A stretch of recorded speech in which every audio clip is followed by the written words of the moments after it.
National medical commission ने रियासत की 3 खानगी यूनिवर्सिटियों के दाखिले मनसूख करते हुए दाखिले हासिल करने वाले तलबा के मुस्तकबिल को दांव पर लगा दिया है।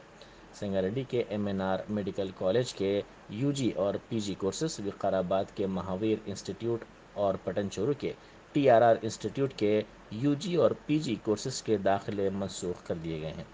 मरकज़ के सेहत के अहदेदारों ने इन कॉलेजेस का अचानक मुआयना किया था, जहां बुनियादी सहूलतों में कमी के साथ साथ लेक्चरर्स के तकर्रुर ना होने को इस टीम ने पाया। MNC ने कहा कि इसने 520 नशिस्तों को मनसूख कर दिया है। इसी दौरान इन कॉलेजेस के तलबा वजीर सेहत हरीश राव से मुलाकात करने वाले हैं ताकि इस सिलसिले में नुमाइंदगी की जा सके। पुलिस की मुलाजिमतों के सिलसिले में लड़कियों की बड़ी तादाद ने दरख्वास्तें दाखिल की हैं। ख़वातीन के कोटे में 33% ओहदे ख़वातीन के लिए महफूज रखे गए हैं। SI कांस्टेबल्स के ओहदों के लिए पहली तरजीह लड़कियों की जानिब से दी जा रही है।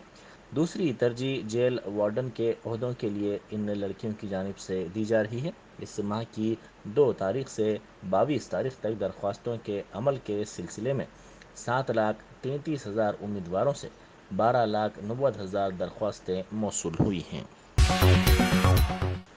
शहर हैदराबाद में कांग्रेस के लीडर व साबिक रुकन पार्लियामेंट KVP रामचंद्र राव के मकान में चोरी की वारदात पेश आई।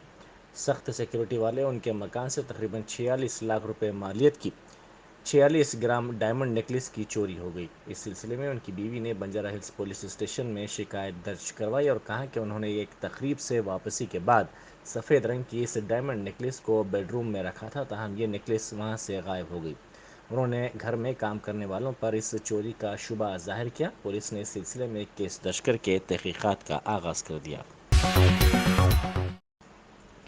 नलगुंडा ज़िले में पेश आए सड़क हादसे में 20 अफराद ज़ख्मी हो गए।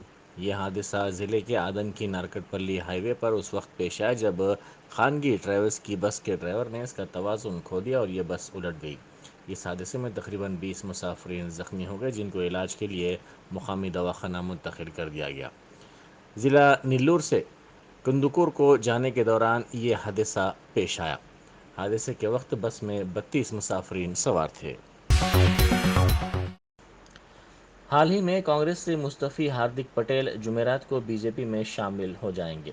28 साल गुजरात पट्टीदार लीडर ने 2019 में सियासी करियर का आगाज़ कांग्रेस से किया था, ताहम वो 18 मई को मुस्तफ़ी हो गए। उन्होंने मकतूब इस्तीफ़ा सोनिया गांधी के नाम रवाना कर दिया है। बीजेपी तवक्को कर रही है कि हार्दिक की पार्टी में शमूलियत से पटेल तबके का वोट उसे हासिल होगा। नव तश्कीलशुदा रियासती वक्फ बोर्ड का पहला इजलास मंगल को उसके दफ्तर वाक़ हजौज नामपल्ली में मुनक़िद हुआ। सदरनशीन मसीउल्लाह खां को तमाम इख्तियारात दे दिए गए। इजलास में फारूक हुसैन MLC, कौसर मोहिउद्दीन रुकन असम्बली, अबुल फताह सैयद बंदगी पाशा, मलिक मुतशिम खान, निसार हैदर आगा और जाकिर हुसैन जावेद एडवोकेट शरीक थे। बैरिस्टर हुसैन अवैसी MP, मौलाना अकबर निज़ामुद्दीन और मोहतरमा यास्मीन बादशाह इजलास से गैर हाजिर रहे। आज अल्हम्दुलिल्लाह आज पूरे बोर्ड मेंबर्स के दरमियान आज हमारी पहली मीटिंग, जो पहला आगाज़ था मीटिंग का, आज हुई। ऑल डेलीगेशन जो पावर्स रहते अलॉटेड जो चेयरमैन को देना रहता, उसके तहत आज ये मीटिंग थी। और इंशाल्लाह वो मीटिंग जैसा गुज़श्ता में जैसा प्रीवियस चेयरमैन्स को जो पावर दिए जाते थे, सेम वो पावर्स के लिए आज मीटिंग रखी गई थी और वही हिसाब से आज हमारे को पावर्स दिया गया है। आज कमेटी में भी एज ए खादिम कैसा काम करा और वक्फ बोर्ड चेयरमैन में भी मैं इंशाल्लाह से बस ही काम करूँगा। और अल्लाह चाह नेक्स्ट हमारी जो बोर्ड मीटिंग रहेंगी वो 20 जून को रखी गई है इंशाल्लाह ताला। उससे पहले हमारे को एजेंडों में कौन से एजेंडों को कैसा करना है, मैं इंशाल्लाह मैं आपको पूरी अपडेट रखूँगा इसके लिए। रियासती वक्फ बोर्ड के सदरनशीन मसीउल्लाह खान ने बताया कि GMR ने हज साल 2022 के आज़मीन के लिए इंटरनेशनल टर्मिनल पर खुसूसी इंतजाम का तयक़ुन दिया है। मीडिया से बातचीत करते हुए उन्होंने इस बात का एतराफ़ किया कि आज़मीन हज के लिए कायम हज टर्मिनल इस साल से बर्खास्त कर दिया गया है, मगर बताया कि इंटरनेशनल टर्मिनल पर तकरीबन उसी तरह के इंतजाम रहेंगे। आज़मीन के लिए ज़ायद तहारत खाने और वज़ू खाने बनाए जाएंगे और नमाज के लिए जगह मुख्तस की जाएगी। मसीउल्लाह खान ने बताया कि हज कमेटी के अहदेदारों ने वज़ीर दाखिला के पास मुनक़िदा इजलास के बाद दोबारा राजीव गांधी इंटरनेशनल एयरपोर्ट का दौरा किया और सारे इंतजाम को खतियत दे दी। देखिए, पहले तो वो लोग डिनाई करे। सुबह में जब पहली मीटिंग हुई, लिया गया था GMR से महमूद अली साहब की अदालत में। उसके बाद महमूद अली साहब ने क्लियर इंस्ट्रक्शन दी थी एज ए चेयरमैन हज कमेटी सलीम भाई को।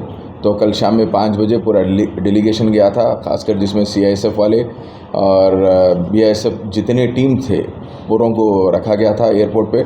पूरों के तहत ये मीटिंग हुई और हमारे को बाज़ाब्ता वो लोग अलॉट करे हैं जगह टर्मिनल पे, इंटरनेशनल टर्मिनल पे, और बताया गया है किधर से किधर तक नमाज़ होंगी। नमाज एरिया अलग अलॉट करे हैं और लेडीज़ और जेंट्स के लिए अलग वज़ू खाने भी वो लोग बना के हमारे को देने का वादा करे हैं और उसका काम भी शुरू हो गया। बीजेपी ने पार्टी के साबिक रियासती सदर और OBC शोबे के कौमी इंचार्ज डॉक्टर के लक्ष्मण को उत्तर प्रदेश से राज्यसभा का टिकट दिया है। उनका इंतखाब यकीनी मालूम होता है। वाज़ेह है कि डॉक्टर लक्ष्मण 2 मरतबा मशराबाद से रुकन असम्बली भी रह चुके हैं। डॉक्टर लक्ष्मण ने चीफ मिनिस्टर योगी आदित्यनाथ की मौजूदगी में लखनऊ में अपना पर्चा नामजदगी भी दाखिल कर दिया। पोप फ्रांसिस ने आज बिशप एंथोनी पोलो को हैदराबाद में कार्डिनल मुकर्रर किया है। वो हिंदुस्तान में तकर्ररशुदा 2 नए कार्डिनल में से एक होंगे। हिंदुस्तान में इस ओहदे पर फायज होने वाले वो पहले दलित ईसाई भी हैं। कैथोलिक चर्च की तारीख में वो पहले तेलुगु दां भी हैं जो कार्डिनल बनाए गए। कार्डिनल का ओहदा पोप के बाद सबसे बड़ा होता है। आंध्र प्रदेश के कन्नूर में पैदा होने वाले 71 साल एंथोनी पोलाक का 1992 में कड़पा में बहैसियत पादरी तकर्रुर अमल में आया था। वो 2020 में हैदराबाद के आज बिशप मुकर्रर किए गए थे। जलपल्ली म्यूनसिपलिटी के वार्ड 21 वादिया मुस्तफ़ा में बल्दी सहूलतों की अदम मौजूदगी के लिए मकामी काउंसलर शेख अफजल ने कमिश्नर बल्दिया परवीन कुमार को जिम्मेदार ठहराया। उन्होंने बताया कि रियासती वज़ीर तालीम सबीता इंदा रेड्डी ने इस इलाके की तरक्की के लिए काफ़ी फंड फराहम किए। उसके बावजूद आवाम को सहूलतें नहीं पहुंचाई जा रही हैं। उन्होंने कहा कि म्यूनसिपलिटी कमिश्नर को सिर्फ टैक्स की वसूली और कारखानों से भत्ते की वसूली में दिलचस्पी है। जलपल्ली म्यूनसिपलिटी के TRS लीडर सैयद हुसैन और दूसरों ने भी जी परवीन कुमार की लापरवाही पर तनकीद की। आइए मुकामी खवातीन इस सिलसिले में क्या कहते हैं, आप भी सुनिए। अस्सलाम वालेकुम, वादे मुस्तफ़ा से बोल रही। यहाँ पर नालियाँ इतने गलीज़ है, बच्चे वो नालियों से डेंगू हो जा रहा, बुखार आ रही, मलेरिया हो रहा, मच्छर काट के बीमार हो जा रही, बड़े बूढ़े जाते जाते गिर जा रही। कोई डॉक्टर के वास्ते इंतज़ाम नहीं है। और क्या बोलते सो एक ऑटो नहीं आता हमारे कने। कोई बीमार है, कोई मर गए तो मैयत ले जाने रास्ता सही नहीं है। हमारे शोहर मर गए तो मैयत जाने रास्ता नहीं था, तो मट्टी दला के बाजू वाले आजू वाले आए, आके मट्टियाँ नालियाँ साफ़ करके और नालियाँ साफ़ करके उठाए मैयत को, मगर रास्ता नहीं था मैयत ले जाने हमारे कने। हम 20 साल से है, यही प्रॉब्लम है हमारा। हम बोल रहे हैं, आपसे गुजारिश कर रही, हमारे नालियों का, हमारे ड्रेनेज लाइन का सब इंतज़ाम करिए। हमारे शौहर मर गए तो हमारे को जाने, हमारी पब्लिक बहुत थी, आए थे गाँव से आए थे, तो जाने मैयत जाने रास्ता नहीं था, तो फिर मट्टियाँ डाल के नालियाँ साफ़ करके मैयत को लेके गए। कोई लीडर को आए ना, कोई बुलाए तो नहीं आए।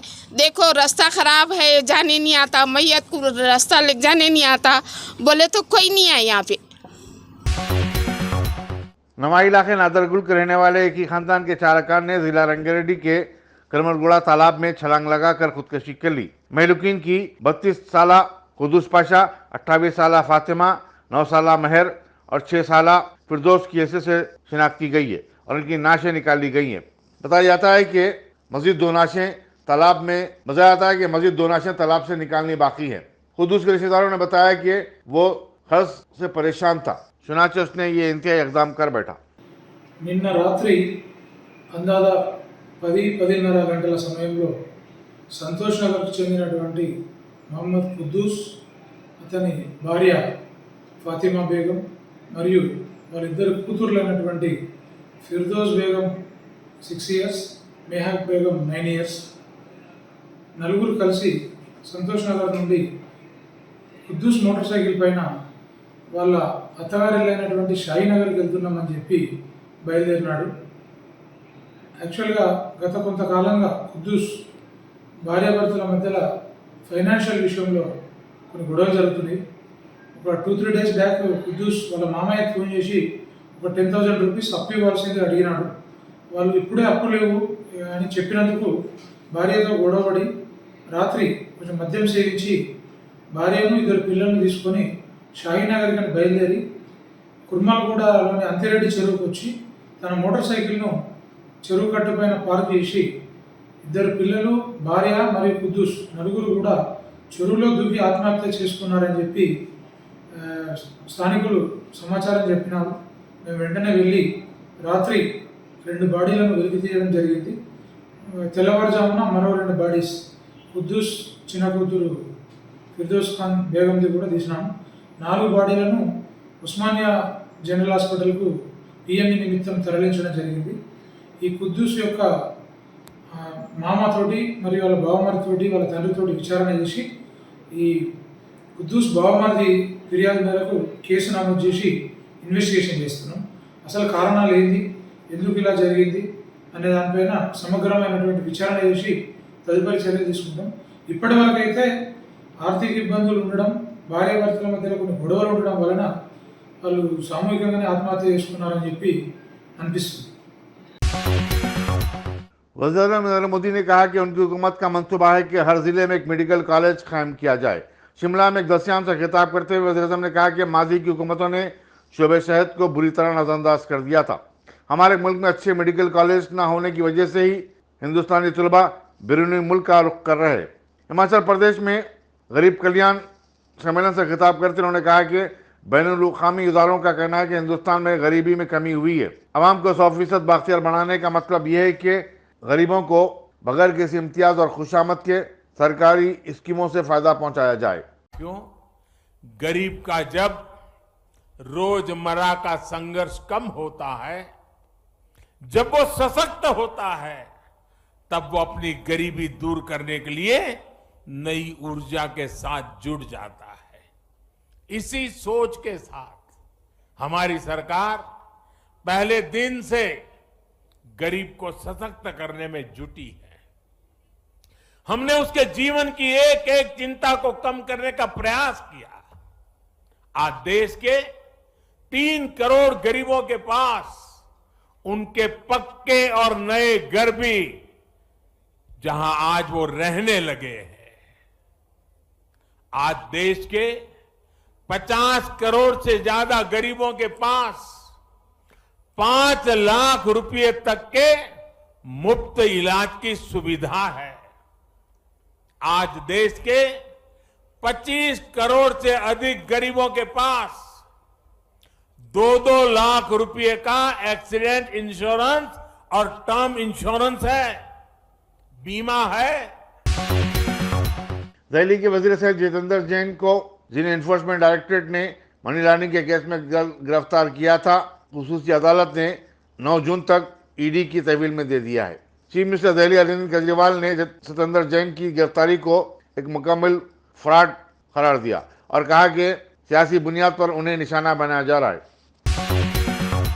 पंजाबी सिंगर और कांग्रेस लीडर सिद्धू मूसेवाला की आखिरी रसूमात मंगल को जिले मानसा के मौजे मूसावाला में सैकड़ों अफराद की मौजूदगी में अदा कर दी गई।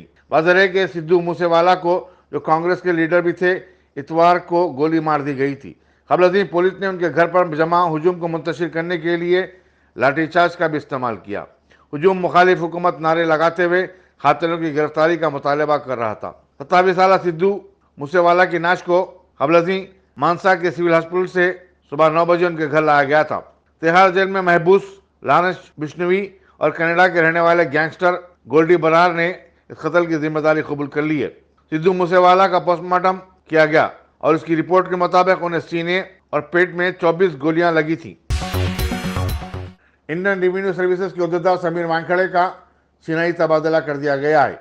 उन पर फिल्म स्टार शाहरुख खान के बेटे आर्यन खान को मंशियात के फर्जी केस में फंसाने का इल्जाम है। वानखेड़े पर मुलाजिमत हासिल करने के लिए जाली एससी सर्टिफिकेट का भी इल्जाम है और इसकी तहकीकात जारी हैं। Sameer Wankhede central board of indirect taxes और कस्टम्स के मुलाजिम हैं। उन्हें नैर्कोटिक बोर्ड से वापस भेज दिया गया है। चुनाचे अब उनकी चेन्नई में असिस्टेंट कमिश्नर की हैसियत से तैनाती अमल में आई है। वज़ीर खालिदा जयशंकर ने, जो गुजरात के शहर वडोदरा के 2 रोज़ा दौरे पर हैं, कोविड-19 की वबा के चलते वालिदीन के साय से महरूम हो जाने वाले 17 बच्चों में 1.7 करोड़ रुपये की इमदाद तकसीम की। यह रकम पीएम केयर फंड से जारी की गई है। मीडिया से बातचीत करते हुए वज़ीर ख़ारिजा ने कहा कि रूसी हमले के बाद यूक्रेन से तखलिया करके जो हिंदुस्तानी तलबा वापस हुए हैं उनके बारे में हुकूमत फिक्रमंद है और वो दूसरे मुल्कों के मेडिकल कॉलेजों में उन्हें दाखिला दिलाने के लिए बातचीत कर रही है। उन्होंने बताया कि हिंदुस्तान ने हंगरी से बातचीत की है और वह उन तलबा को अपने कॉलेजों में दाखिला देने के लिए तैयार है। साउथ अफ्रीका के साथ 5 T20 मैचेस खेलने के लिए हिंदुस्तानी टीम 5 जून को दिल्ली में जमा हो जाएगी। जनूबी अफ्रीका की टीम 2 जून को हिंदुस्तान पहुंच रही है। दोनों ममालिक के खिलाड़ियों का पाबंदी के साथ कोविड-19 टेस्ट किया जाएगा। ये मैचेस दिल्ली के अलावा कटक, विशाखापट्टनम, राजकोट और बेंगलुरु में खेले जाएंगे।